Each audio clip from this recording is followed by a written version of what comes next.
Hi po everyone, ug welcome na usab sa atong pagtuon karon.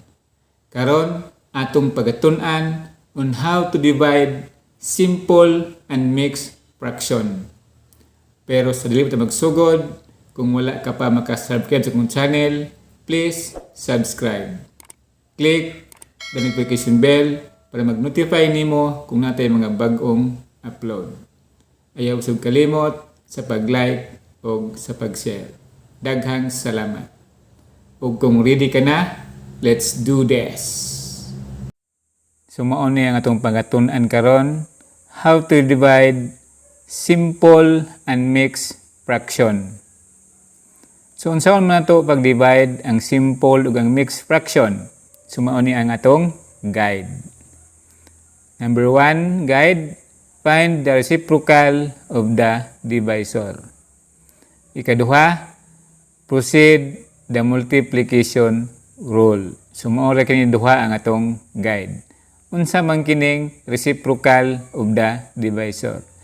Meaning sa reciprocal atong balihon ang divisor. Then kung ato nang mabali ang divisor, mo-proceed na ta sa rule of multiplication of fraction. Para atong masabtan, maghatag kita og example. So muna nga atong example. Number 1 example, 2/3 divide 1/6. Ang 2/3 mao kana ang gitawag og dividend.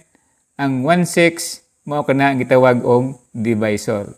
So kanang 1/6 or kanang 1/6 nga fraction mao kana atong kuan og reciprocal or mao kana ang atong balihon.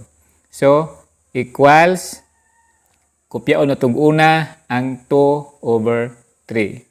Then, atong balihon, ang 1/6. So, mahimong 6/1. So, ang reciprocal sa 1/6 is 6/1. Reciprocal or balihon. 1/6, mahimong 6/1. Karon kay nakuha naman ta sa reciprocal, so proceed na ta sa multiplication rule. So ang atong symbol ining nga panahon na mao na ang times. So mawala na ang divide. Kumo kay kini times naman, so mo proceed na ta kung unsaon pag times ang simple fraction. So equals, then badless 2 times 6. Then sa ubos, 3 times 1. Then equals, 2 times 6 equals 12. 3 times 1 equals 3. So ang atong answer is 12/3. Kumo ang atong answer, 12/3, improper man. So ato nang i-change into mixed fraction. So how to change improper into mixed fraction? So, ato ra nang i-divide. 12 divided by 3 equals 4. So, ang atong answer is 4. Ang 2/3 divided by 1/6 equals 4. So, nga naon na to pag-divide ang simple fraction. So, kung nga itong example, simple fraction pa ni. So, example ta, number 2. 4 divided by 3/5. So, ang atong dividend is whole number nga 4. Yan ang atong divisor is 3/5. So, equals, kumo ang atong dividend, whole number man, ato kanang himuon nga fraction. So, unsaon man paghimo sa whole number into fraction. Kaya dili man ta pwede mag-divide kung whole number. Dapat ato nang mahimong fraction. So, unsaon paghimong fraction ang whole number nga 4. So, kapita sa 4. Then, atong butangan og denominator nga 1.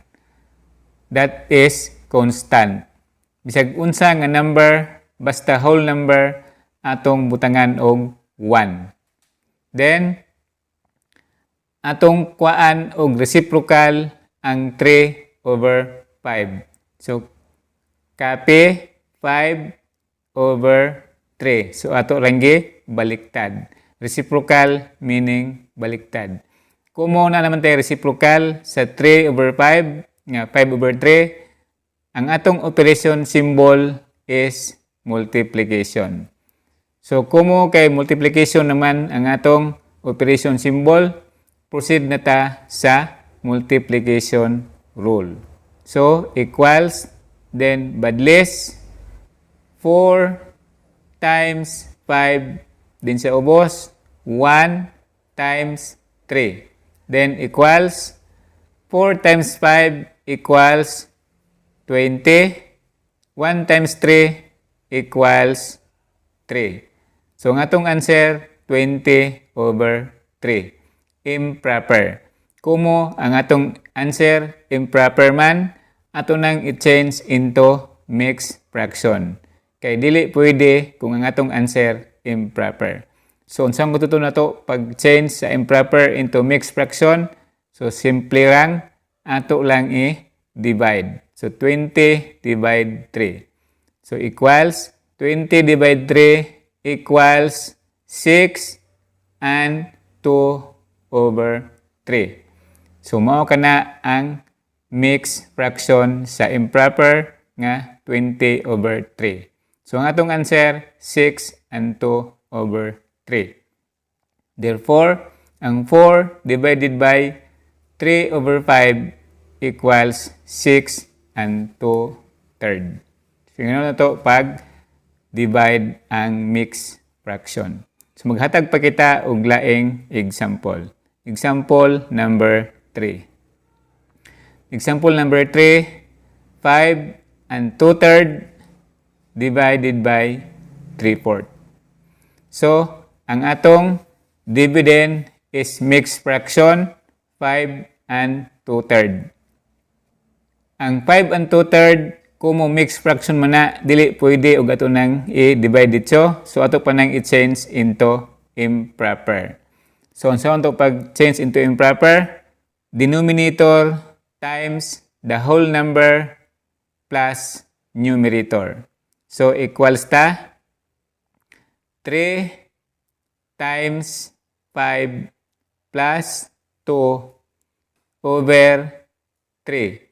So, equals 3 times 5 plus 2 equals 17. Then, copy denominator nga 3. So, ato nang ibutang sa ibabaw. So, ang 5 and 2 over 3, nahimo na ng improper nga 17 over 3. So, divide 3 over 4. Then, equals, na naman tayo, duha ka simple fraction, kaya ang mix nahimo namang fraction. Then, ang atong divisor fraction, so, hindi na ito utrohon. Ato lang i-copy ang 3 over 4. So, ato na tang i-proceed sa pagkuha sa reciprocal. So, copy ta 17 over 3. Then, atong kuha reciprocal ang 3 over 4. So, mahimo na ng 4 over 3. So, kung muna naman tayo reciprocal nga nakuha, ato nang himuon ang atong operation symbol nga multiplication. So, kumo ang atong symbol or ang operation symbol, multiplication naman, so proceed na ta sa multiplication rule.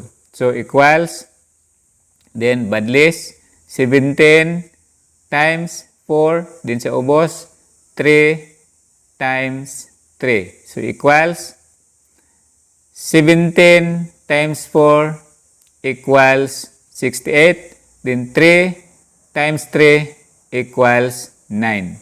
So, ang atong answer is improper. So, same process, kay improper man, atong i-change into mixed fraction. So, atong i-divide, 68 divided by 9. So, equals, so mag-divide ta, 68 divide 9. So, 68 divide 9 equals 7. 7 times 9 equals 63. Then, 68 minus 63 equals 5. So, ang atong whole number na is 7. So, suwat na to ang 7. Then, ang atong numerator is 5. ang atong denominator is 9. So natay answer nga 7 and 5 over 9. So nga na to pag-divide ang mixed fraction. Nga na ka simple. So manghinaot ko nga inyong nakuha ug nasabtan how to divide simple and mixed fraction. Sa pagkakaron, anhirata kutob. Kung naamoy mga pangutana, i-comment lang sa comment section kay ato kanang pagatubagon. Daghang salamat sa inyong pagpaminaw o sa pagtanaw. God bless and have a nice day.